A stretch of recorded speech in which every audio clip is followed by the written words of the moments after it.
Very important because transversal से आपके बहुत सारे क्वेश्चंस बनेंगे लाइंस एंड एंगल्स चैप्टर्स में एंड ऑल ज्योमेट्री क्वेश्चंस में आपको ट्रांसवर्सल की बहुत अहम भूमिका ट्रांसवर्सल निभाता है। Okay, now come to the figure. Here मैंने 2 फिगर ड्रॉ किया हुआ है। एक इस वाले फिगर में आप ध्यान से देखिए, 2 लाइंस मैंने ड्रॉ किया है, एक है AD और एक है BC। 2 लाइंस आपस में इंटरसेक्ट हो रहे हैं एक पॉइंट पर O।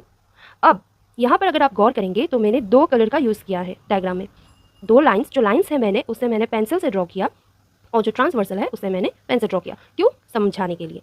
अब देखिए 2 लाइन इंटरसेक्ट हो रहे हैं एक पॉइंट पर O और इन 2 लाइंस को अगर कोई तीसरा लाइन आकर काटता है उसे हम ट्रांसवर्सल कहेंगे। क्या कहेंगे? ट्रांसवर्सल। तो ट्रांसवर्सल क्या है? Transversal is a line that cuts across 2 other lines eight 2 distinct points. 2 distinct points, remember that. 2 lines को अगर किसी एक लाइन ने कट किया 2 अलग अलग पॉइंट्स पर तो हम उसे ट्रांसवर्सल कहेंगे।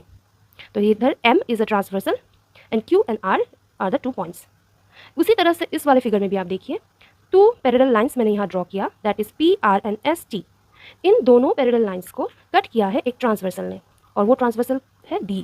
A line that cuts across 2 other lines eight 2 different point is called transversal. तो ट्रांसवर्सल होने के 2 कंडीशन है, एक तो उस ट्रांसवर्सल को 2 लाइंस को कट करना होगा, साथ ही 2 डिस्टिंक्ट पॉइंट्स पर कट करना होगा, तभी हम उस लाइन को ट्रांसवर्सल कह सकते हैं। I hope it's clear.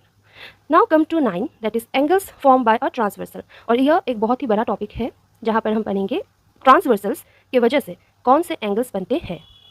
तो number 1 is interior angles. Interior angles are formed by transversal and interior angles में भी आपको 2 डिविजन्स मिलेंगे, that is alternate interior angles and co interior angles. तो आपने पाया होगा ऑल्टरनेट इंटीरियर, को इंटीरियर, ये एंगल्स कैसे बने? ये एंगल्स ट्रांसवर्सल की वजह से बने। Now come back to what is alternate interior angle and what is co-interior angle. Alternate interior angle.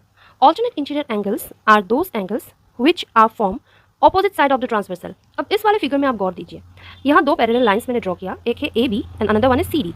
अब AB एंड CD को एक ट्रांसवर्सल ने कट किया 2 डिस्टिंक्ट पॉइंट्स पर, यहाँ और यहाँ, isn't it?